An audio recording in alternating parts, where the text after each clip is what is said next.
আসসালামু আলাইকুম, সবাই কেমন আছেন? আশা করি সবাই ভালো আছেন। আজকে আরও একটা রিপ্লে ভিডিও নিয়ে চলে এসেছি। আজকে কিন্তু কোনো বোনের রিপ্লে ভিডিও নিয়ে আসিনি, আজকে একটা ভাইয়ের রিপ্লে ভিডিও নিয়ে এসেছি। তার নাম হচ্ছে এমডি নাইম হোসেন। সে লিখেছেন, আপনি কমেন্টের উত্তর দেন না কেন? একটা কথা শুনলাম কিন্তু উত্তর দিলে না। আসলে ভাই, আপনি মন খারাপ করবেন না। আমার মনে হয় আমি আপনাদের লিখে বোঝাতে পারবো না, এই জন্য হচ্ছে আমি একটা ভিডিও বানাই, সেখানে ভয়েস দেই, সুন্দর করে আপনাদের বোঝানোর চেষ্টা করি। তো যাই হোক, পরে আবার লিখেছে, কিন্তু কম বয়সে বাচ্চার হাত ভাঙছে কি করে? আসলে হ্যাঁ, ওর অনেক কম বয়স, ওর 12 মাসও হয়নি, 11 মাস চলছে আর কি।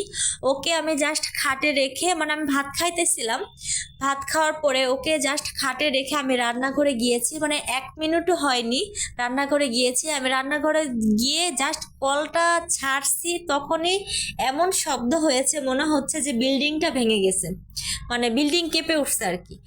তো এসে দেখি যে ও পড়ে গেছে, অনেক জোরে কান্না করতেছিল আর হাতটা একদমই নাড়াতেছিল না।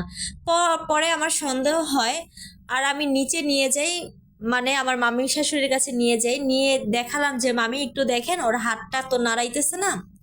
তো ওর হাতটা তো ফুলে গেছে, দেখুন তো একটু। পরে বলে যে হ্যাঁ, হাতটা ফুলে গেছে, মনে হয় মচকে গেছে। আমি কিন্তু 3 থেকে 4 দিন ওকে ঝাড়াইছি হাতটা।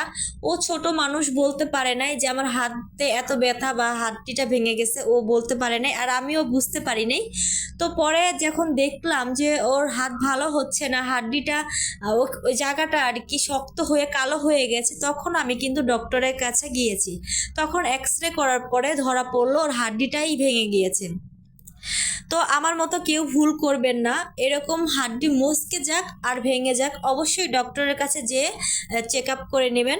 তো আজকের ভিডিও এই পর্যন্তই।